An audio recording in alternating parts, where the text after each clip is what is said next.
NFL host Thompson shared a carousel of images on Instagram to mark the end of an unforgettable year, and her memories included hanging out with Swift after she and sportscaster Erin Andrews joined the singer and her fiancé Travis Kelce on a trip to Montana back in March. The snap, believed to have been taken on the snowy getaway during the NFL offseason, showed Swift sitting on a green rubber ring in the show, wearing a colorful jacket and snow boots. The pop superstar posed in the middle of Thompson and Andrews, who were also wrapped up warm while sitting on rubber rings during the tubing activity. Thompson and Andrews were also joined by their husbands on the trip. Thompson captioned the post, which was liked by Kelce and Swift, 2025. Wow. You are one to remember. The last 365 days were filled with so many unforgettable memories. Earlier this year, I was in the car with some girlfriends and someone asked, "What's the song that you think sums up your life?" It's a tough question, but I said this one playing right now, she added, as One Republic's I Lived played in the background. 92%, you already know what time it is. That's right. We got a very special guest episode for you today. We have got Erin Andrews and Charissa Thompson on the show. What? Are we the first females to be on this podcast since a certain incredible interview? We'll almost have the same views. A lot of great stuff about their careers. I worked in Olympics with him. Nobody could out-drink. Who their favorite athletes are to interview. Hi, I'm Erin Andrews. I work on College Game Day, but you're my first crush ever. And shut up, shut up. Boyfriend whistles. I'm ordering a whistle right now off Amazon. Steve, you're going to have a long night ahead of you, sweetheart. Parenting. Everything should revolve around you sitting your ass on the couch. Still being a great dad. Sports. You know how much shrimp etouffee I had working at ESPN? Fathers. Grabbed my dad and started swinging him around like a rag doll. A lot of great stuff coming up right now. And I just invited myself over to the Kelce household for Thanksgiving. Charissa, we're having a turducken! Alrighty, our guests today are two legends in the sports media world. Hey-o. You know them from Fox NFL Sunday, Thursday Night Football, and as the co-host of the Calm Down podcast. They covered Super Bowls, the World Series, BCS championships, NBA All-Star games, celebrity diving competitions, and even spelling bees. That's right. Between them, they've got an Emmy, a Pat Summerall Award, and a third-place finish on Dancing with the Stars. Two of the most requested guests we've ever had on the show. 92%ers. Please welcome Erin Andrews and Charissa Thompson.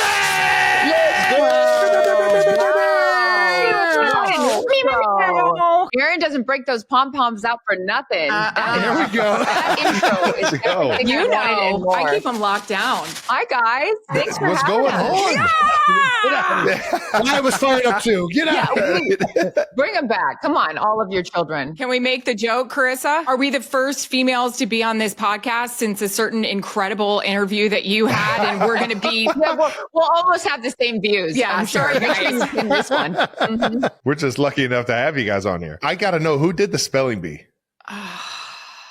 And I'm like you, How Trav. was I can't that? read. I mean, I can't. I can't read or speak. I can't. She just took at you, Trav. Trav, Oh, no, admittedly this so. is, everyone knows at this point. They This got is- to, right? Self-professed. Yes. By Travis. Yes. If I can't read, I sure as hell can't spell. That's the damn sure. You and Julian Edelman. Jules also says that he can't read. So there's that. And he says he likes big men. So there's that as well. Nice. I appreciate you guys including the diving competition.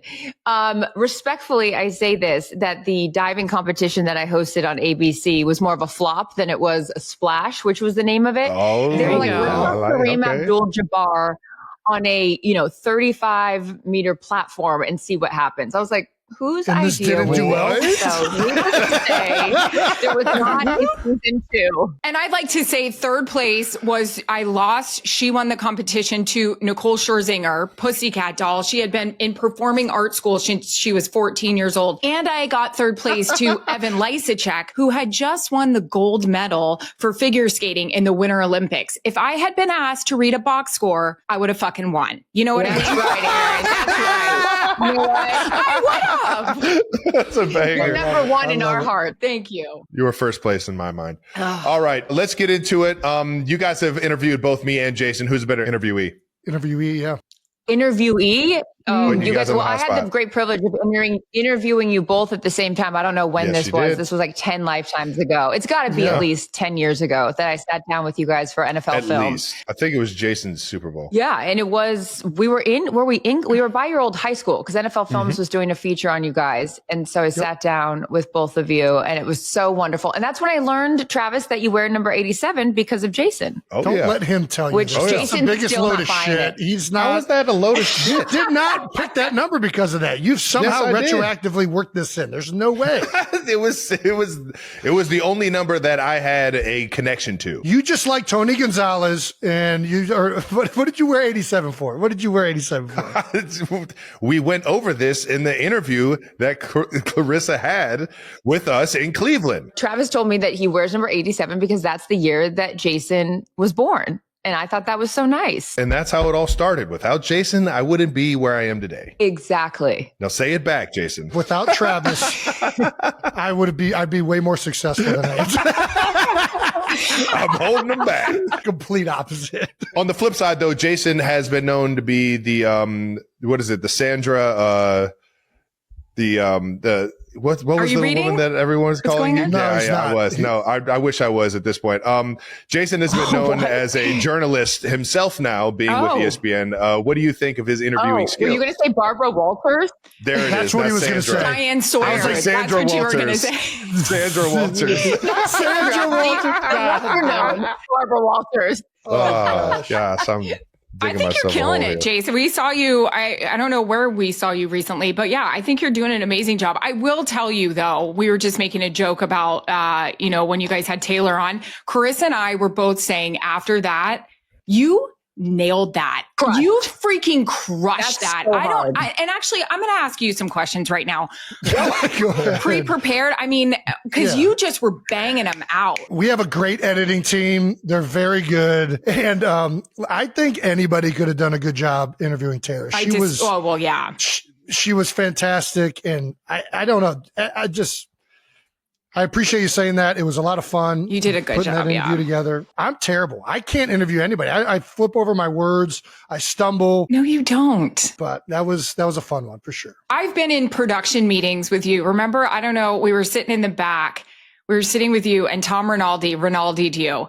And he asked you something Sorry, about made a you family cry? member. Yeah, you started bawling in our production meeting. Do you remember that? Oh. I do remember it. Tom Rinaldi can make anybody cry. Oh, I feel yeah. like. That guy is just like perfect at tugging at the heartstrings. But I've been known to shed a couple tears. I try to hold it back. Like I know that I'm not supposed to, but I can't not do it. I don't know. Yeah. Anyways, yeah. Okay, you go ahead. This is your podcast. You ask the questions. I wanna please hear take this go. over. They Please want to take hear this from over. you guys. They hear enough from us. Well, because the last time that I saw you, you were a guest, like a week guest on, not a week guest. Thursday Don't night? take that out of context. Don't edit that We're in out. You were a great Chicago. guest. We were in Chicago and we did the kicking contest, but on Thursday Night Football, you came in and you filled in for the week and it was awesome. And just, were a guest of ours, but I haven't seen you since then. And so obviously now with, almost a full year under your belt in broadcasting, what's been the biggest surprise for you? Oh man, how much travel it is and how much more you have to lock into everything across the whole like NFL. Yeah. Like I think when you play, you get so used to just focusing on your team and who you're playing that week. And a lot of times you kind of don't know what's happening like holistically across the whole league. Now I'm probably watching more football than I've ever watched because you have to watch as many games as possible. You're watching press conferences. You're doing all these things that as a player, you just don't pay attention to. And then on top of that, every week's an away game. Every week you're traveling. And that is awesome in some ways. You get to go to a lot of cool cities and there's not as much pressure as playing, but at the same time, it is a lot of travel. So I enjoy the ability to stay involved with the games. I like the fact that we get to go to the games. So we get to see players and coaches. But I would say those are the two things that probably were the most like getting used to. Can I ask, now that you aren't playing in the game, but you're watching from the viewpoint that we have every week, is there a particular stadium or area that you've been to and you're like, this is awesome. Ooh. This is really cool. Oh, man, I hate to say this, and Eagles fans are going to be furious. I never liked playing in Jerry World. I hated that stadium. Isn't it the best? It's fucking awesome. It's a cool spot as a spectator. I'll be Do you have the chicken fingers there yet? Fire. Oh, yeah, everything. I mean, they've done a really good job with that place from a viewing standpoint. Vegas is like a show. Like it feels like you're at a legitimate concert there, which we were just there this week. So I think that's probably just fresh. And then, there's the places you'd like to play in as a player too. There's like a charm to it as well. Like I've always loved going to the Packers Stadium for much different reasons than Jerry World. It's awesome. So yeah. And then trying to think of like another spot that would be Bills. I think it's like, of course, I can't wait to see the new stadium when they build that, what it feels like, but I've been enjoying the last couple seasons. You know what it looks like? Jason, it looks like from the outside, it looks like Allegiant Stadium. It looks like that that same design, like kind of spaceship thing. But I kind of miss that. I don't know. I mean, the nostalgia of Orchard Park is like its own. It's going to be hard you can't replicate it. No. I am happy that it's open though. We're going to still see Buffalo snow games. I get this year, I've never really in my career done a massive like snow game, and I've wanted to so bad. You watch these people like Rams Philly playoff game last year. I wanted to do something like that so bad where I just look like Ralphie and Randy in Christmas Story. Jameis Winston. Oh yeah, you did. Jameis Winston doing Snow Angels. Yes, in Cleveland. And then they made the playoff. Yeah, it was really fun. But sorry, go ahead. No. But we're doing Philly at Bills, I believe, later. I think it's right after Christmas. So the potential of, a snow globe game could be fire. Please. So it'd be exciting. Up there on the lake? Yeah. It's almost a guarantee. You're going to get a little bit of snow. Oh, for sure. I hope so. Was that the Jameis Winston? How lucky are we? How lucky are we to be playing football in Cleveland, Ohio? Exactly. And he's talking about the cavalry with the horses and the whole thing in Kelly's pregame interview. Good. Isn't football just better when Jameis is starting? Yes. It's not even a question. Also, too, because from our vantage point, I just think about the reporters, like when he stands up there at the podium, like, you're going to get something, even if it's bad. Obviously he ends that game by throwing the interception and he still is like positive. And you're like, this guy is the ultimate optimist. He's won at life. I got to shoot that question back to you guys, though. Going into every single NFL stadium all over the country, which one's your favorite to visit? Hit it, CT. Well, the nostalgia of Lambeau is always number one. I mean, that is football. So that's number one for me. But also, Arrowhead's great, too. I'm not just saying that because it's you, Trav. It's because it hasn't gone corporate. And as much as these big stadiums are great for some reason, you start to lose that feel. Your stadium is very much like a college field because the fans are right on top of the field and you don't have all the suites down below and that kind of stuff. I also love, Charlotte has some bangers. I always like they play some tunes. Yeah. In Santa Clara at Levi Stadium, the music, Erin and I are big on the DJs. If they've got some music, Atlanta, obviously. They're playing some Pretty Pablo or? They've got good music. Of course. North Carolina, so good. Like a helicopter. And then, of course, in Atlanta, you get Luda every other second. So it's good. Yeah. What about you, Erin? I feel like because I've been doing this 100 years, it's the little things like Jerry's World. They take care of you. It's inside. I mean, I know the players have the sun in their eyes and that sucks for a 425, game. But me, I'm looking great. The chicken fingers are fire. I love going to the link because, obviously, it's fun. Great hotel, fire dinner the night before. Dom, I know he's trying to take care of the team, but he's looking out for the girl, which I appreciate. You need an IV, you need to work out. Fine. Dom will take care of me. I'm into it. Lambeau's fire. Like it's always such a fun time. I've done games -10 there. I've done games that are hot there. I've done games that we didn't think it was supposed to snow and all of a sudden it did. It's just a pain in the butt getting to. I love you, Wisconsin. You're so much fun. Once we're there, it's a time, but man, it's hard getting out. I'm going to tell you what, she misses Troy Aikman's plane is what she misses. Because I got the Al Michaels set. My shit's in and I'm out. Thanks, Al. The boy Al. The boy Al. You know who's taking advantage of the Troy Aikman plane these days is Swagoo. Swagoo's always hopping on. Oh, I bet. He better not be in my seat. He keeps calling Troy his best friend, so he keeps that plane situation situation Shoot. fresh. I bet he does. You're all FBO is your best friend. Got it. We were talking about Jerry's World. I'm actually going to Jerry's World on Thanksgiving. You are. You guys have a few Thanksgiving games, I believe, and a Black Friday game as well, right? Yep. What's that like doing like hosting a holiday game? And is that any different than the actual ones, or is it just kind of getting away from the family? Or Since I've gone into this industry, because I used to do Thursday night football with Mike Tirico, Kirk Herbstreit, we had a group together. I mean, we were doing West Virginia games, and Louisville, West Virginia on Thursday. Yeah. So it's hard, but I think it's, Chris and I say it all the time to women that ask us about being in the industry. It's one of the best jobs, but you have to love it because, in the morning on Thanksgiving, you're sitting in a hotel room watching the Macy's Day Parade, but then you have a front row seat to some of the best athletes in the world. So it's also pretty badass because we have some amazing games that we get to watch. And I just invited myself over to the Kelce household for for Thanksgiving. Come on over, Chris. So yeah, it's great. And then I'm going to be with you, Trav, in Kansas City. We got Broncos Chiefs on Christmas. So fun. How do you like playing on Christmas? Because you did it last year too. You do. fucking love it. Why? Yeah, I do. I love it. I just, I think I have a blast going outside and just playing the game I love on a day like that when I know everybody's enjoying their families together, or sitting around a campfire, or sitting around the chimney or the Christmas tree, watching the games at home. And I just know I can almost feel the excitement of Christmas that everyone else is enjoying while I'm on the field. And I don't know. Aww. It's just, it's a fun atmosphere. I've had the pleasure of playing, I think, 3 games on Christmas, and each and every single one of them I had a blast in. And on top of that, I get to have everybody come through to Kansas City. Christmas in KC this year, so it'll be a good time. That's right.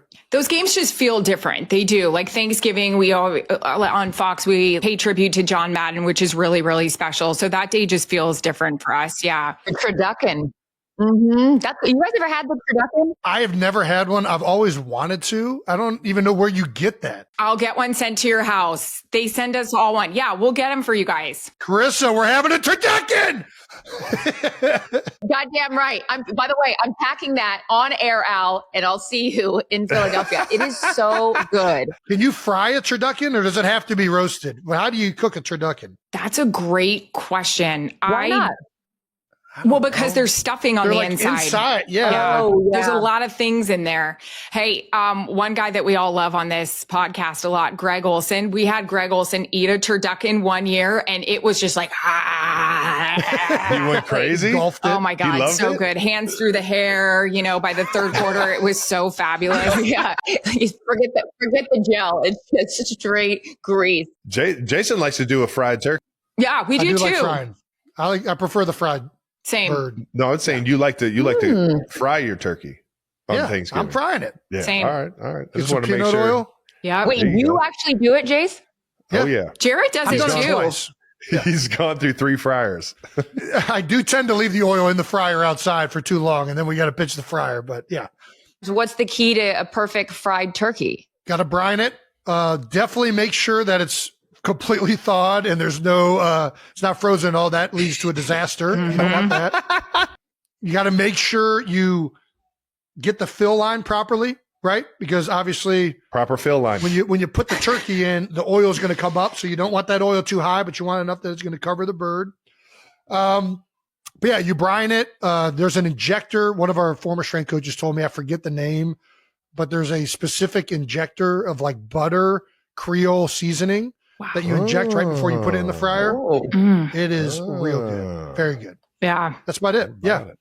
We love I it. can't wait. Put the seasoning on the outside of it. Yeah. They're good. I feel like once you fry turkey, you can't go back. Jared does one every year. I love it. I'm with you 100%. How did you guys decide you want to do this with your lives? What leads to becoming a broadcaster journalist in sports? Erin and I have very similar motivations. I'll let her tell her side of the story, but mine was because I loved hanging out with my dad, and he would watch football every Sunday. I would beg my mom to miss church so I could just hang out with my dad. I would sit next to him, and I had one simple rule. I wasn't allowed to talk. He would teach me the game. If I had a question, I'd have to raise my hand, and he would teach me the game of football. And it was because he's like, hey, I'm not going to have you yapping over here the whole time. So I will teach you the game. Hilarious. But you know what, Jason, you'll appreciate this. And Travis, when you have kids as well, he would make everything a game, right? So he's like, all right, we're going to play school. So you're going to raise your hand and I'm the teacher and I'll teach you and those kinds of things. Nice. He also had long hair. And so it was like, if he wanted to be lazy and watch us, he's like, okay, I'm the patient. I broke my leg. I can't get off the couch. So fix my broken leg. Or so every game he played revolved sitting on the couch and it was still playing with us. It was genius. Brilliant. He's like, he had long hair and he's like, look, I need my hair cut. You got to fix my hair. Again, hasn't moved from the couch. But anyways. I need to get some of these games. Yeah. I'm digging this. You're playing games all wrong, Jason. Everything should revolve around you sitting your ass on the couch, still being a great dad. But yeah, he loved sports. So I love sports. And I had a brother who played baseball growing up. I played sports growing up. And for me, you know, sports was so much a part of who I was growing up. And so I was a big believer that anything I could do professionally that kept me in sports was the ideal situation. Work as a team, we win together, we lose together, all of that. And I just loved the idea of being able to have a profession that involved sports and, you know, worked around it. So, that's sort of my motivation. And then, you know, the path to actually getting on air is a little circuitous, but yeah, I started in HR because I just wanted to get in the building, went through everyone's files, ended up blackmailing them. No, Smart. I'm kidding. So smart. You got very me. clever. I was like, oh, this is great. I have this on you. Let me do. Yeah. Who have you been hanging out with? I got in the building through HR and just ended up in production and then, you know, different things from there. But no, I just have always loved sports. So that's sort of my quick 20-second background. It was awesome. I love it. Mine's my dad. He's from New England, big, you know, Celtics, Red Sox. He grew up liking the Packers because he always said the Patriots were so bad that they were blacked out in Massachusetts. That's how bad they were. Oh, no. So I grew up my dad's a great storyteller. He was on television forever. And he just explained it to me very much like, not like Chris's dad. I wasn't, you know, taking care of him. No, I'm joking. But he would just make these people sound like my friends. And unfortunately, I grew up thinking that they were. I was obsessed with the Celtics. I wanted the Red Sox to win a World Series so bad for my father. I loved sitting back and watching Brett Favre, you know, do his thing with my dad. And then there was never another option. Well, actually, it was like, I want to be a sports broadcaster or I'm going to be a marine biologist, which, whoa. Wow. Okay. Wildly different. Okay. Sure. So, yeah, let's be honest. We all know how smart I am. I don't think that would have worked out, but I love it so much. I went to the University of Florida. I told my dad because, you know, if you have a good football team, college football team, the ESPNs, the CBSs, they'll be there. I just wanted really fun Saturdays. And then because I grew up thinking these guys were my friend, I've had multiple encounters with Larry Bird. I met him and I told him everything about my life in 1 minute and absolutely like vomited my life story about how he is my everything. Called my dad right away and I said, holy shit, Dad, I just met Larry Legend.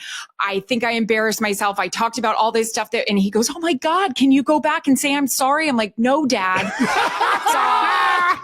Kevin McHale in an airport one time, ran up to him. It was like 11 o'clock. He's going somewhere. I'm going somewhere, coming home from a game, telling him he was my first crush ever. Hi, I'm Erin Andrews. I work on College Game Day, but you're my first crush ever. And I just want to tell you, thank you for like, shut up.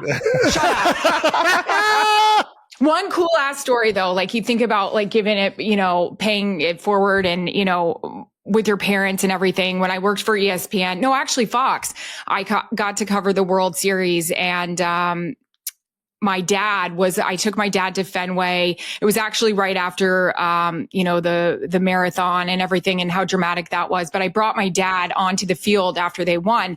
And then Fox said, we're going to go live, go inside the clubhouse, grab Big Poppy or whatever. Poppy actually came out in a tank top, goggles, champagne, sprayed all of us. Of course she did. Papa! And grabbed my dad and started swinging him around like a rag doll. My gosh. And my dad was just like, this is fucking awesome. It was just so cool. So cool. Oh, those stories are the best. We both have our motivation and inspiration to be in sports broadcasting was our dads. And I think to be able to have those moments with them, like you had that at the World Series, I got to bring my dad to the 2019 Masters, front row, amen corner, top of the leaderboard, starts falling off. Tiger's inching his way up. And I'm like, we might be able to see this.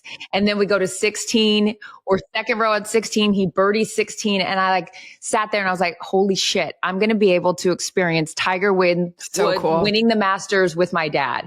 And awesome. Our parents don't ask for anything. All they ever want is for us to be happy and healthy and do what we love. And so to have access or those moments where we can share them with our parents, that's the greatest gift in the world.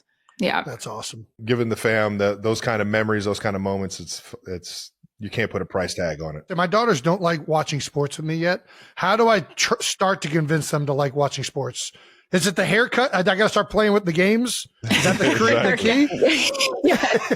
key? Doctor, barbershop, school. Perfect. Just centered around that. So they're not interested in football? I think they're so young. Wyatt, I think she would do it now.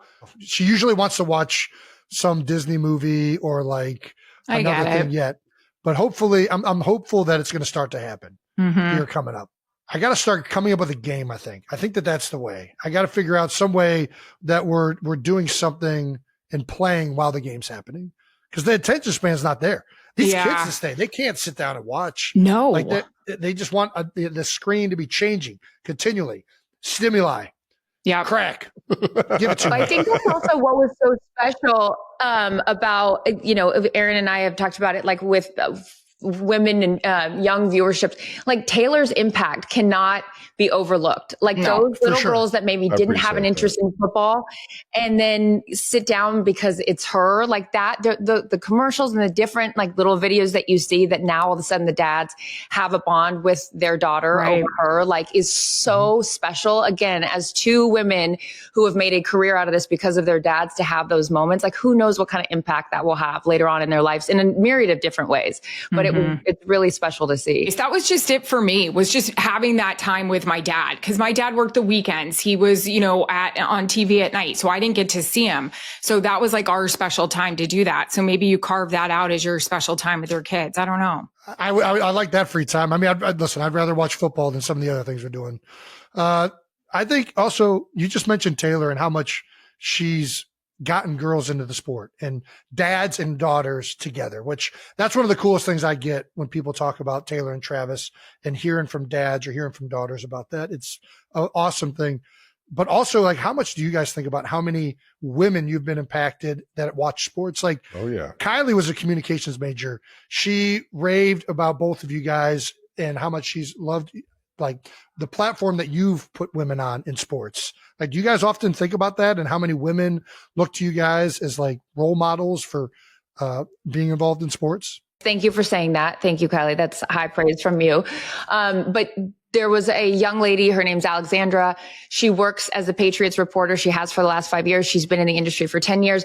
And as I was walking out on Thursday night, she handed me a handwritten note and wrote the nicest thing about Erin and I, and I don't ever like to think inspiration, whatever, but it was so well said that, she watched Erin and I do this over the last few years and kind of were, behind the scenes, I guess, a motivation for her to do it as well. And now she's doing it, and she's doing it on a big stage. And again, Erin and I have been in this industry for 20 years. So when I have moments like that, or even get anyone recognizing that maybe we might have, I don't know, dare I say, inspired them, that's really special. And I don't ever take that for granted, because I'll be honest, and I told your wife this on her podcast, there was some women that were not so nice to me coming through as I was surprising to me. Sending. Why? I'll just say, maymen can be catty, and look, and men can be catty too. It's not just limited to the female gender. but jealousy or, these are few and far between. These are very coveted positions. And so look, there's a competitiveness that unfortunately turns into cattiness. And I always made it a point, because I will never forget those people, the individuals that were not so nice. And I was like, if there's anyone, I understand that this seat is a special privilege to sit in, but there will be a time and a place where I have to pass that on. You guys know, in the industry and the positions that you play and the sport that you play, there comes a time where there's going to be the next younger, faster, bigger, stronger person. And so it's like, you don't want to give up the seat, but at least help that person along the way. So I'm grateful of the women that were nice to me, but the ones that I will always remember, the ones that were not so nice. So, yeah. I think for the longest time, even now, I was Tom Rinaldi the other day. We were talking. He said to me, you're not a tourist with how much you love the sport. I live and breathe it. Not like you guys. I mean, believe me, I get that. That's a different kind of lifestyle and dedication, but I'm obsessed with it because it's the only thing I love talking about besides my family. I look up to you guys so much. I look up to your families, what you've been through. And a lot of that is because of who I ended up marrying and watching his journey and knowing what it takes behind the scenes, especially when you're not a superstar or anything like that, but you love the game so much. I love football, and there's nothing more I want to do than be out there. And so I feel like when people come up to me, especially dads, and they say, I want my little girl to do this, I want her to be like you, that's, I think, what's breaking me down a lot more than it used to, especially now that I have Mac, because I want my kids to be you. I do. I want them to attack life like both of you did and, or do. And so I think that's the thing that's like hitting me harder than ever, and also, I'll echo that about Kylie as well. When she had me on the podcast and she just mentioned that, Kylie's no bullshit. Like she knows what's real and what's not.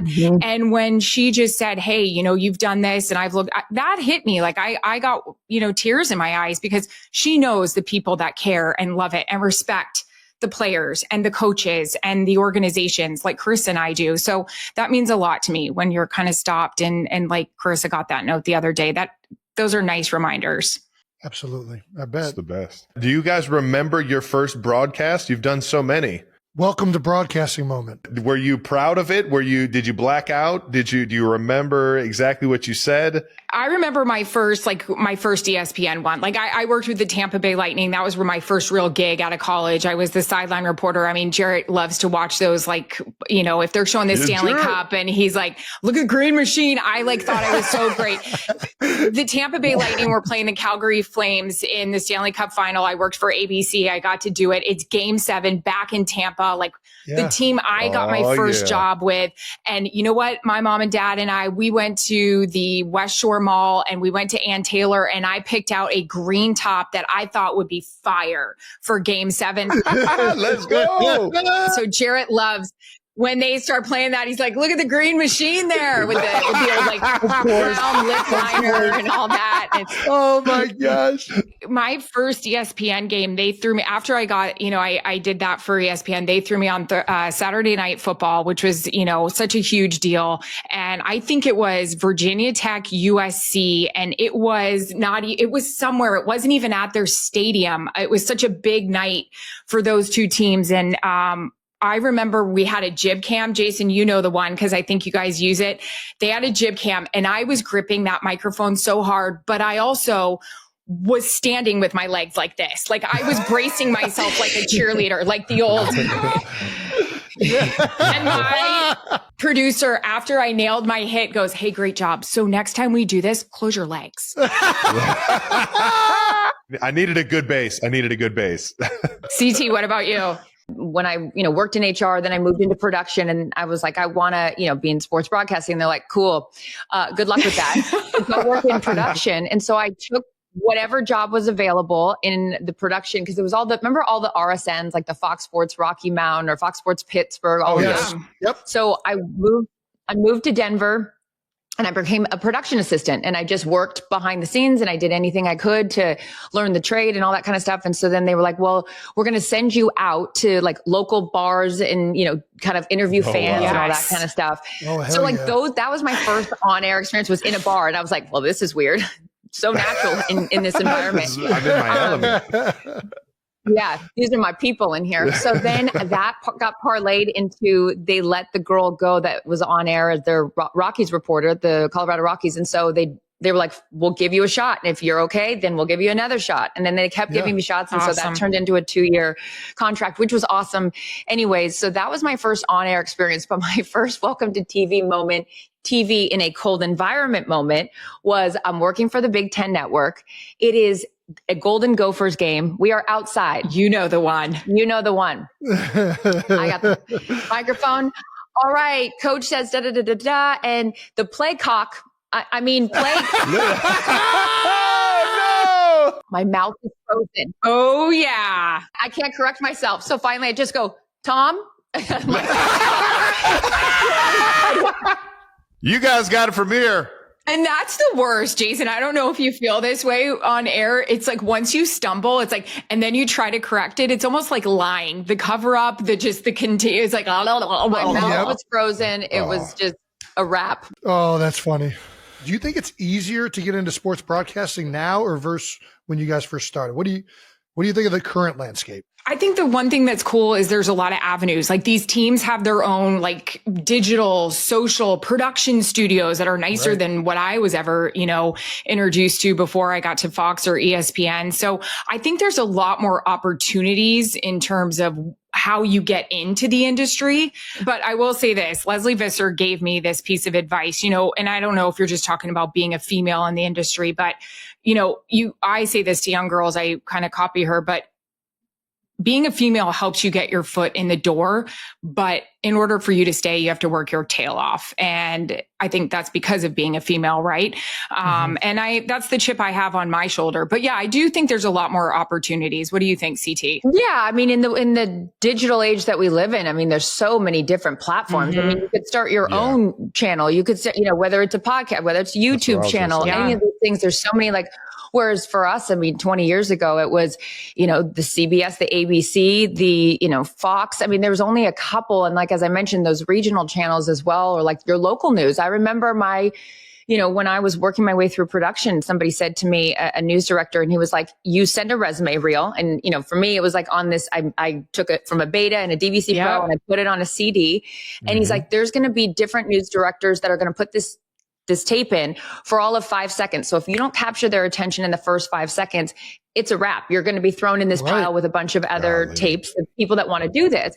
And so when I was younger and I knew I wanted to do it, I took a paper towel roll and a tennis ball and I taped it together and I made a microphone and I took my parents', old camcorder thing and I set it up on the ledge and I begged my brother to be Jay Buhner. I was like, can you please be Jay Buhner so I can interview you? And I made this whole thing. And he got a free bat, when you go to the Mariners games, it's batting, helmet night or whatever. So he put 2 years older than me. And he's like, oh, this is so stupid, Charissa, so stupid. And I was like, please, I'll do whatever you want. Can you please just do this? So he's like, fine. Cute. So he stands there and I interview him with this.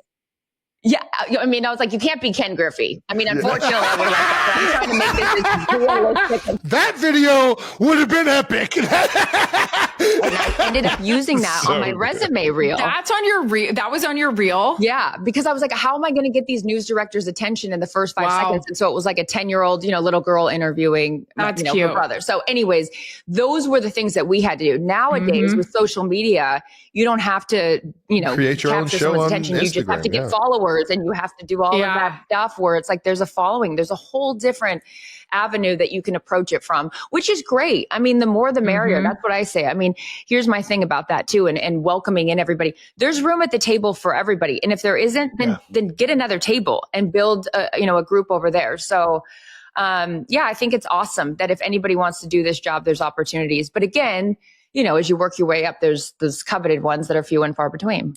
Right. CT, do you remember any of your features or packages that were on your resume reel? I can only think of one that I know. And I remember I was editing it and I was trying to do Phil Collins in the air. Do you remember one of yours? Oh yeah. Not as dramatic as a Phil Collins in the air. So you had to do the recording and the editing, and this wasn't just that's crazy. And mine was awful. Chasey, could you imagine if we had to edit this show? Oh my God. Edit, carry the tripod. You had to set up the shot. You had to do, voiceovers. You had to do all of that. But I think that's good to be able to learn all facets of it. But let's go back to you guys editing this show. Okay. Yeah. They would never get out by I don't Wednesday. even know That's for damn what sure. application they use. Like, I can't find the print button on this fucking computer. I would have no chance. I don't know how to work any of this stuff. If you told me to print something on the printer right here, I would Do you guys have a favorite sport that you like covering? Ooh, that's a good one. Doing it. The NFL. NFL for sure. Yeah. I was a part of college forever, even, doing college game day, and it was great. And I loved it so much. And I'm grateful of it.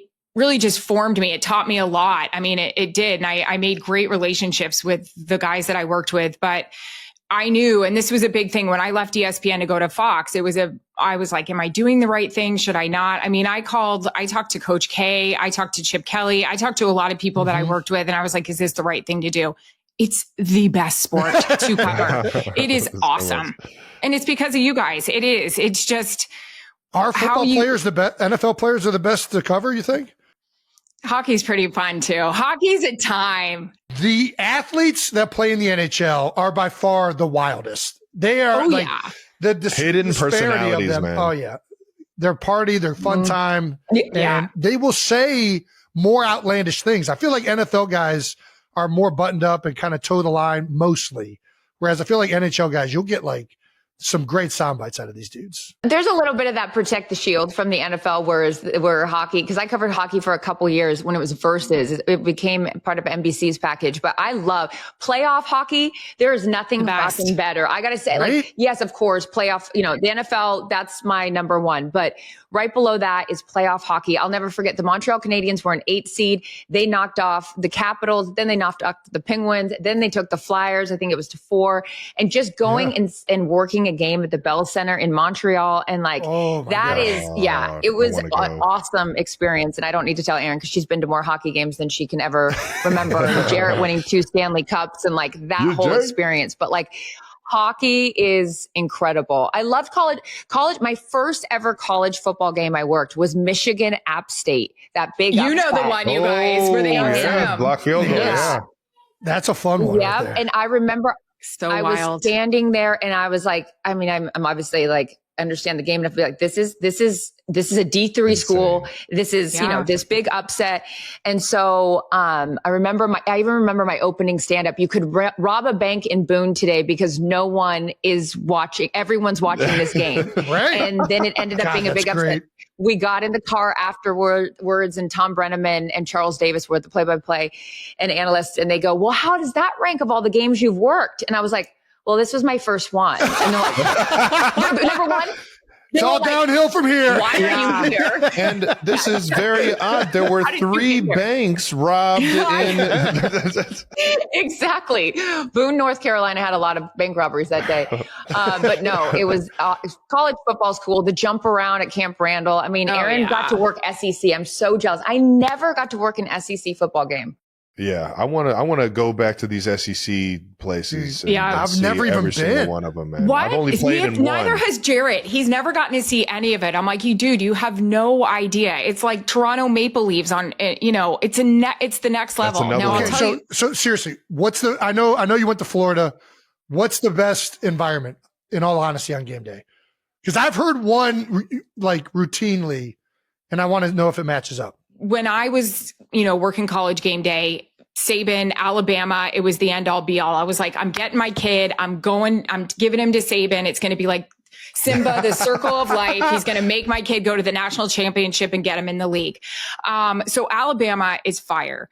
LSU at night. That is what everyone says. Death Valley. Everyone it's the unanimously. Next level. It's rocking. It's shaking. Those people have been in the parking lot over the weekend. They are marinated perfectly. It is shrimp etouffee. You know how much shrimp etouffee I had working at ESPN college? That's fire. Ole Miss is fun for, a 3:00 game, but LSU is is amazing. It's They really said great. people just park in the middle of the street and they just take their car and their keys with them. Like, what is happening? Jesse Palmer, who I also worked Thursday Night Football with, he used to talk about when he played for Florida. I don't know. It was a big matchup. It was like one versus whatever. Florida rolls into Death Valley. And he said, they're on the bus with Coach Spurrier and people are just shaking the Gators bus. And he said there's gators hanging from the trees. And Coach Spurrier was like, hold on, y'all. Hold on. Old days Cajuns. Like that, those stories, so much fun. Yeah. College football, it was fun to cover, but I like going to Arrowhead. With the NIL and conference realignment, it feels different. It's different. It's still awesome game. That's, the sport is still great. It just felt different when, like the Pac-10 was the Pac-10 and I don't know. There just is like a different vibe to it, but that's, Yeah, it's definitely in a weird state right now with the conferences and the NIL stuff and teams are. Now it has 20 teams. I don't even know. I couldn't even name all the teams. I know. It's just different. Kids are like playing for like 3 different schools. Like it's nuts. It's driving Bentleys and But the plus ones, you, Jared, Steve, you guys have to go to LSU together when everybody's like done with their, playing. That would, you guys would crush it. Yes. CT, I was going to ask you, when you covered NHL, and we both did, was there ever a time, because the injuries with those guys are so different from, hockey players will come and do an interview with half their face hanging off. And I did a game, Jeremy Roenick, that shows how old I am, half his face was off. Like he had gotten it all stitched up and was. Yeah, he had to wear that chin guard for a while. I remember this. And I looked at him and I go, oh my God. And then I just blanked out on my Making question. you talk? Yeah, I go, does that hurt? And he was like, yes, really bad. Interviews, because it was like half his face was hanging off. But did you ever do one where you're like, holy shit? No, I didn't have that experience. But when you said Jeremy Roenick, I remember I worked in Olympics with him in Vancouver. Nobody, I repeat, and I could out drink Jeremy Roenick. I've heard this. He is fun. Fucking maniac in the best way possible. Oh my God. I want to play golf with Roenick. I've heard he's just a blast on the course, but what they all are. They're so much fun. People. Speaking of good people, which was a really, really fun story. We had a chance to, and Casey, hang out with Wayne and Janet and you guys all together. And it was, I guess I wasn't really paying attention to my husband in the moment. Like he has, hung out with Wayne a little bit, but not anything to like that personal of that night. Okay. And my husband was glowing. It was like, how could you I was, oh my God. And it was so cool, Chris. I don't know what you think, but like the boys that we were with, just asking Wayne all the questions, like seeing somebody like Greg Olson, just, Wayne, let me ask you something. So this 3 tight end formation, no, I'm kidding. But you know what? Like Greg, those guys, it was just so cool. And what's so great about Wayne, and I think the NHL, is just a normal dude. Sat there and told Charissa what a great job she does, and Greg, and just really, really just awesome to be around. It's Wayne Gretzky. Full stop, Wayne Gretzky. You're just down. But that just reminds me of the text chain that we're on, and Greg Olson does not care if we tell this story. Ever. Because Wayne, I don't know who's on the text chain. There's a couple of us, including Greg, Erin and I, myself. Dean, Kevin. Blandino. Okay, Kevin.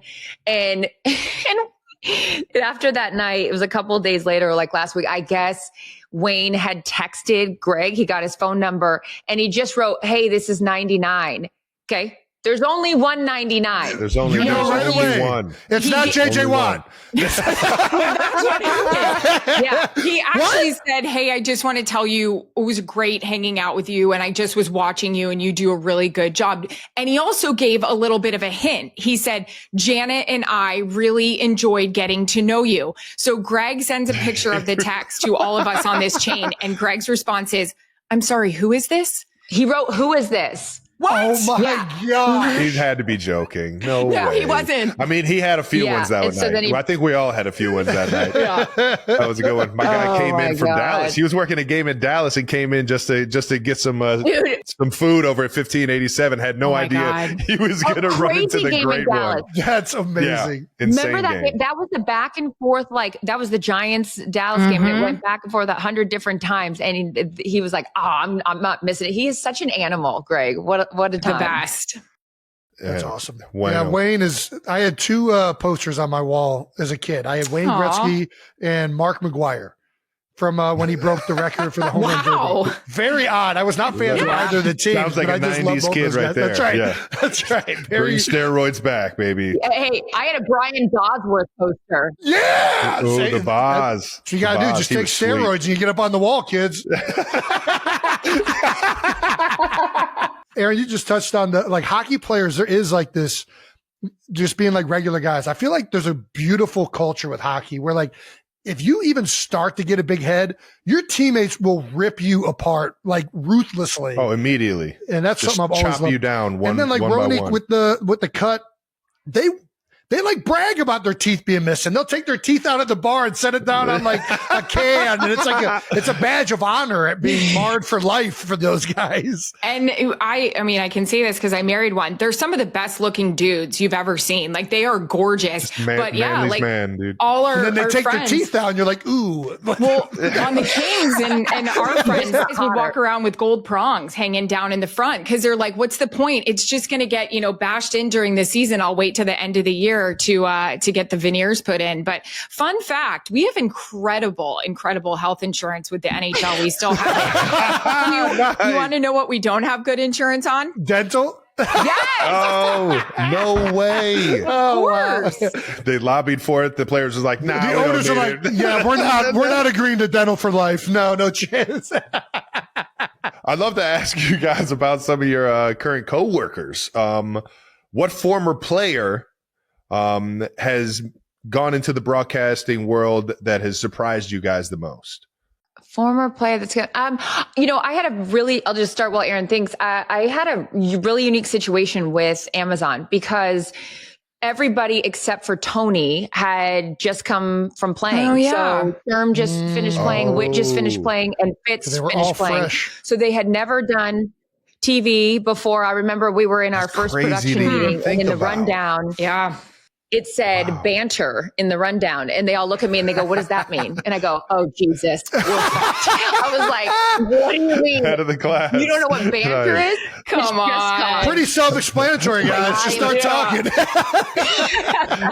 Just shoot the shit, boys. But I have been so impressed with how, they have been unbelievable. They have, we're now in our fourth year, and you would never know that these guys had never done television before we started Amazon. Seriously. So that was an awesome, it speaks to, do your homework and it shows, and also the personality. And also, Amazon allows you, very much like Fox says, it's why we love working for these companies. It's like, be you. They don't try to make you someone you're not. So if Fitz wants to rip his shirt off or wear a Hawaiian shirt, he can do that. If Whit wants to have his hoodie on under his jacket, he can do that. Anyways, it's just, I was very impressed with those guys' ability to jump in so quickly after, Jason, as you know, you're done playing, because it looks easier than it actually is on TV. Everyone's like, oh, anyone can do it. And you're like, okay, then come try it. It's not as easy as it looks. So yeah. Sure. And I think we saw that with Tom Brady. I think he was the most scrutinized person to get into a booth, especially last year. Right. And I'm proud of him. I really thought, like you said, you get in, you think you can do it. And it's like, and I'm not saying that about Tom, but everyone has their opinion, and they let it be known what they thought of him. And it was funny. We were, I think we were doing Tampa, maybe it was Tampa Eagles week 4. And I was sitting in my hotel room and they were playing last year's Eagles Bucks game.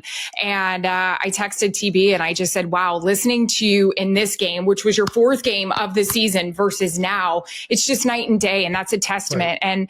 And I'm not surprised, because I think all of us know what his work ethic was going to be heading into the job.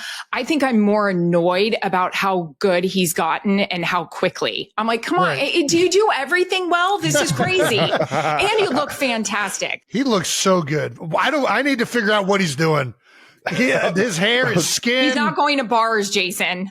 Is that what he doesn't go to bars? He doesn't go to bars. I'm not willing to give that up. We're never going to hear. I don't know if he's embracing the grays, Jason. I think you embrace the grays. You guys know this. You've been around enough of us, and you've been around enough guys in the locker room. You can tell when you sit down with players that you're like, you'd be really good at this, by the way. Mm-hmm. Jason, we were telling you that nonstop when we would deal with you in Philadelphia, and Trav, we're in your ear about it as well. You can just tell the guys that'll be able to shine. Jason's been killing it. One of my favorite segments Jason's ever done is his piece on the veteran he did last week in Green Bay. That was an awesome piece. Yeah.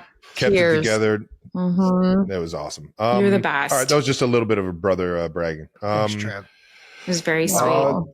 I think we can keep this thing moving to our last segment, which is we gotta ask. You guys don't have to answer, but it's you guys can tell us to fuck off. But I think these are fun questions to ask, and I'll start it off with who is the hardest coach that you have ever had a sideline interview with? Lloyd Carr. I'll just start right here. When they were losing, and that Michigan App State game, he blew me off. He didn't stop. He was like, peace out. At halftime? Yeah, at halftime. And remember, this was my first ever game. So I was like, oh shit. Like, right. And then I'm like, me now, I would have ran his ass down and tackled him and been like, no, you're going to answer this question. You got an obligation. No, Lloyd Carr. Lloyd Carr was my, I mean, that stands out. For sure. I would say Coach Belichick. And not because he was ever disrespectful, but you knew what you would get, even if they were up by 30. And I love a challenge. And I remember just asking Jarrett, even texting him during the game. I'm like, shit, I'm in my head about this. Like, I want Coach this to go well. And Jarrett would always say, it's not about you. This has nothing to do with you. This is how it is. Like, this is, his demeanor on the field. And because off the field, I would say to Coach, hey, how do I get you to like me? And he's like, what are you talking about? I like you. But that was just how he handled things. So I took it as a mission. Coach Saban, early in his career, when I was doing college, I was very because he was very direct, but then, he's similar. Yeah. Yeah. But I cracked him a bit. So nice. What about the opposite? Favorite coach, Jim? Like, who's like somebody where you're like, I get to talk to him and he's just going to kill it. This is going to be great. Yeah. Happy or sad or pissed off, Kyle Shanahan is freaking great at halftime because he will tell you everything and he doesn't candy coat it. Yeah. Chris and I have talked about it a lot, and he'll also do it with a full blown sprint. So it's like, your bra better be supportive. You better have like great shoes. Like, I'm like ducking in and out of you guys. Like, sorry, Jason. Like, you don't, and because he's going, and you better have 2 ready to go because that's all you're going to get. Yeah. I mean, we just talked about it. I was so grateful that Mike Vrabel came up to set. I never ever take for granted. You guys have just played a game. And, you want to go take a shower, or you got, for him, he's got the post game podium stuff and all this kind of stuff. So, coming up and doing an interview from him, Sean Payton's always been great. The best. We worked that 1 year together at Fox, but although my man, I got to work with him. You ask him a question and it's 40 minutes later and he has not answered the question. And I'm like, Sean, the game's over. What is happening? So we're going to work on him being more succinct, but we love Sean. Mike Vrabel. Yeah. I don't know. Mike Tomlin's another OG that's just going to always the lines he delivers are he was great. Just this past week. He's a classic. Yeah. We've had an idea on the show for a boyfriend whistle. What do you think of this idea? Like almost like like a whistle, like you're the coach, take the trash out. Like, what are you doing? I don't know. The idea is that men are coachable. So if you need chores done around the house, you get a whistle to get their attention to snap into line and do it. Or if you just mention it to them while they're doing something else, it won't register. Yeah. So to do chores? The idea was to get a boyfriend whistle. Whenever they need to coach up their husband. Oh my God. I'm not mad at it. I'm ordering a whistle right now off Amazon. Steve, you're going to have a long night ahead of you, sweetheart. This thing is going to be here in 10 minutes. Get going. Oh, no, Jimmy. I mean, Steve is very coachable. I will say he always just tells me to write down what I want him to do. He's like, I will do whatever you want me to do. You just have to write it down. Because if you just tell me while I'm doing other things, I'm going to forget. And then you're going to say to me, you weren't listening to me because I wasn't listening to you because I was doing other things. So if I just write it down, but I'm now all in on and we'll even play a little blow the whistle in the background while we do it. Gilly? See, I don't need that for chores in my house because mine is on me about keeping it tight. So yeah. There we go. Yeah. Big time. But yeah, other things, I'm down for it. Let us know when we can pick that up. All right. We got to get a New Heights whistle on the market. Yeah. All right. When traveling with friends, what makes a good travel +1? Keeping track of the passport. I don't want to be responsible for it. Steve is way more responsible than me. So since we all travel a lot for work, every single person on here, when I travel recreationally, I am at that airport bar or that airport lounge and I am ready to get in the mix. So I don't want to be responsible for having to get to the gate on time. I don't want to deal with the passport. Like, I'm already on my vacation the second I get in that Uber to go to the airport. So like, please just be responsible for me while we're at the airport. And that makes a good travel partner. But I think Steve and Jarrett are the same with this, Charissa, with our vacations we've gone on. Like, they deal with, I know Jarrett deals with the reservations. He deals with the cars that are picking us up. Like, he's very big into the schedule and, hey guys, we're going to do this. And sometimes a little too much. Like, hey babe, Clark Griswold, relax. We don't need to have the whole trip planned out. Maybe one day we sleep in. I don't know. He's a planner. So yeah, he's really good with that. And I think when he's not around, I kind of panic. Like, wait, I have to plug in my gloves myself and heat them myself and bring our stuff down to the lockers. What are you talking about? Erin, we have to tell. So this past off season, Erin and I did, and Steve and Jarrett did a Griswold European vacation. So we were almost 10 days or 2 weeks. We were in Europe together, and the guys planned it all. They did everything. So Erin and I had a talking with one another before this trip started. Like, we are not allowed to fucking complain about a goddamn thing because we planned a whole thing. So there we go. But the one night we did complain was when Jarrett asked a teammate, former teammate who is European, of where to go to dinner one night. Oh no. We were in Monaco and there were these guys that were there on a bike. They were on a cycling trip with a bunch of dudes. Okay. Prostitutes that showed up. There they were. Not our better half. There they were. Yep. And so as we're asking these guys about their cycling trip, they're like, oh yeah. I'm like, so do you bring your own bike? And they're like, no. And I'm like, definitely a cover up on the old cycling trip. Oh my God. I don't even know where to go, Jason. It's on you. As a girl dad of 4, at some point, I will have 4 teenage girls living under one roof. Is there any advice that you guys have? What is just... I would, so I remember this vividly, where I saved up my babysitting money and Janko jeans were like really in then. And so I came down the stairs in these Janko jeans and my dad looked at me and goes, what the fuck are you wearing? And I go, oh, these are new jeans. And he goes, not in this house, they're not. And I was devastated that he wasn't going to let me dress like the skater that I wanted to dress like and whatever. But he always had the thing like, it's my house, my rules. And he was like, we're not doing that. And so I would say along those same lines where it's like, my dad also had this expression, it's not my job to be your friend. It's my job to be your parent. And then when you turn 18, you get to decide if you want to be friends with me. So it's like, as hard as it is, I'm sure, because girls will like, butter you up and all this stuff. It's like, you just stay. And I know you and Kylie are very aligned on this. I've heard you say like, we don't want to raise brats, and you won't, because. And I loved that, Jason. Because it's like, it's your, send these children out into the world and be good human beings. It starts at home, and that is a thankless job. I don't have kids. I won't pretend, but I just know, like, for me, that growing up in a household with discipline, but a lot of love, like, I knew what the rules were. I knew that my parents, had the best intentions, and like, kids want boundaries. They want to know like what the rules are. So I would say, like, just even if they're girls and you feel like you got to like be a little bit lenient, because it will help them later on to not just always like give them the out because they're, little girls.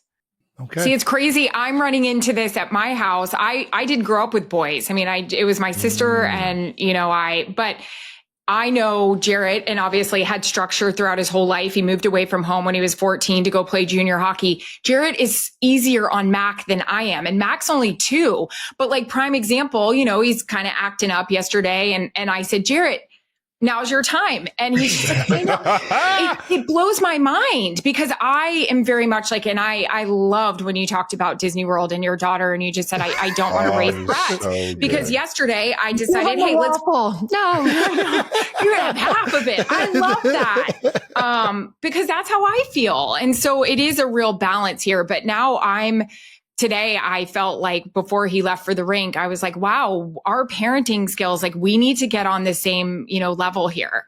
But so when does that happen, Jason? I'm curious about that. We're on the same page almost all the time. I would say very routinely. We're both pretty disciplinarian when it comes to the girls. I've seen you. You're Yes. amazing. Yeah. But you have good kids. I will say the girls, the only girl I grew up with is Travis. So this is new territory to a certain extent for me as well. Right. How did I catch a stray in this? How did I catch a stray? When I first found out I was having Wyatt, I was like, okay, I'm not going to raise her any different than how I would raise a boy. Like I'm going to make her tough and like disciplined. And I'm not going to be like this, like daddy's daughter who's getting everything she wants.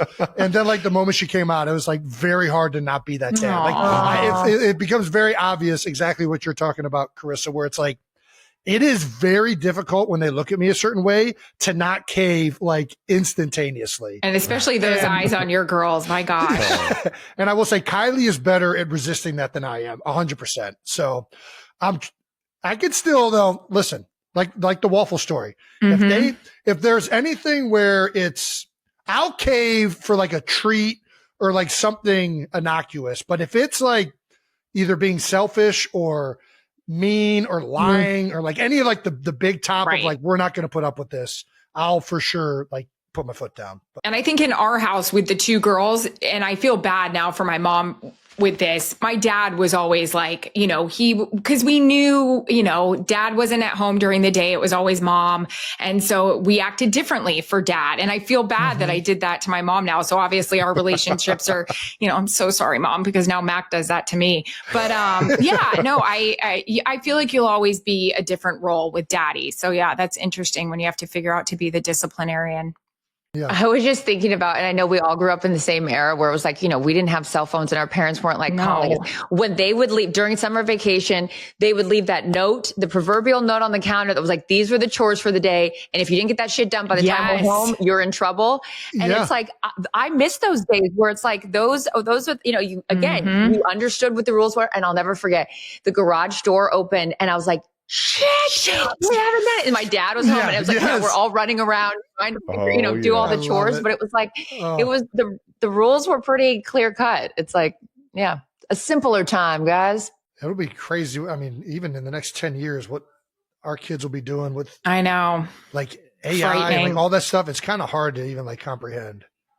I'm trying to push off the phones. Yeah, I was just thinking, even when I went to college, phones weren't a big thing. It was like you were real rich if you had a phone in college. And I used to drive, I mean, that's not even that far, but 2.5 hours to go from Tampa to Gainesville. And my parents were good with it. I didn't have a phone. Now you don't want your kid going down the street without a phone. It's wild how things have changed.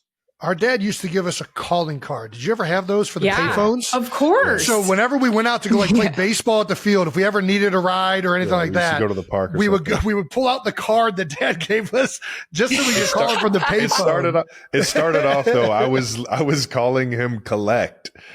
Just before he gave us the card, I would walk home from school in like elementary school, middle school, and I'd call my dad collect on a 1-800 number. And he would be like, stop calling me and get your ass home. I'm not paying for all of these calls. Stop asking me. You're coming straight home. And then he started thinking about it. He's like, I mean, it kind of is convenient to have a little calling card so that they can reach me if they need me. Can you still call people collect? I don't know. I don't even know payphones. Where's the last time I saw a payphone? I don't know. Would star 69 still work? Oh, yeah, we did that too. When you wanted to prank people or find out who was calling. Star 67. So they couldn't star 69 you? We're talking to some pros here. Did you guys ever have girls like prank call you like any prank stories? They did. Well, I know, but I mean like one that's like, because we would prank call like all the cute boys in school and that's like they knew we were doing it, but prank calling. I don't remember ever getting prank called. I just remember listening in on all of Jason's calls. Just being the shitty little brother. What's the best dirt you got? Nothing. It was never anything exciting. It was just me feeling like I was like being a spy. My sister was 5 years older than me and she was dating the high school quarterback. And I remember I played with Barbies until I was way too old. Like somebody, my dad should have stepped in and been like, hey, I think you're a little too old for this. This is getting weird. In the Barbie convertible in the dream house. And I was like in, ninth grade. He's like, that's enough. But I remember I think I was I'm not kidding, 7th grade. And the high school quarterback walked in my house and I was mortified. I threw the Barbie and I was like, hi, Brad. I was like, oh no, these are the neighbors' Barbies, not mine. Brad. Gosh, He's so so good. embarrassed that he's on me. I think the last one is we're giving you guys the floor. Since we have acclaimed journalists on the pod, we want to give you guys the chance to maybe ask Jason a question. Or Travis, say that. Okay, so I always think about in an interview, Erin and I love doing sit-down interviews for a lot of different reasons. Get to, learn more about you guys, just have that like one-on-one, because sometimes in games and post it's just a different vibe when you actually get a sit-down interview. But I always want to ask this question. Is there a question that you wish somebody would have asked you and they never did? Go Charissa. God damn it. And it could be about anything. It's like, because sometimes when those interviews are over and you're like, this is to get in our brains. We're like, oh God, did we ask the right questions? Did we do enough? Did we ask too many? Like, did we, whatever. And then I always think like, maybe there was a question they wanted me to ask and I didn't. I love that. I feel like I've never had that come across my mind, but I've always been appreciative of when I get asked about my family. Yeah. I think that shining light on my mom, my dad, Jason, our supporting cast around Cleveland Heights. I feel like I've always been like, those are the questions I want to answer more than anything else about football, because that's what's at the core of it all. So, yeah, I think similar to what Travis is saying, a lot of the times you're answering questions about yourself, and it feels a little bit weird when you're kind of doing that. I guess but like we had a great interview like that, Erin, when we did the whole line in Philadelphia. That is one of my favorite interviews. It was one of my favorite good because it was with the guys. It was like with the group.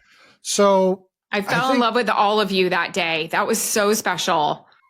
I think, maybe the best answer is kind of what Travis was saying, either the family or like about a teammate or something like that. Those are always the ones that I really enjoy the most as like an interviewer or interviewee.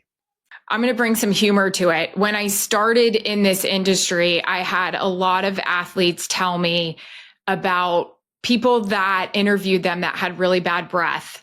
And that always stayed in my mind. I am a psycho when it comes to breath and interviews. So much so that in my pants, any of my pants that I am wearing during a game, there are 2 Listerine like containers and even the spray. And if I don't have them, I am like begging the trainers for something. I am begging the camera guys, anything in my nose, teeth. And then I have a story. I interviewed Ryan Howard one time.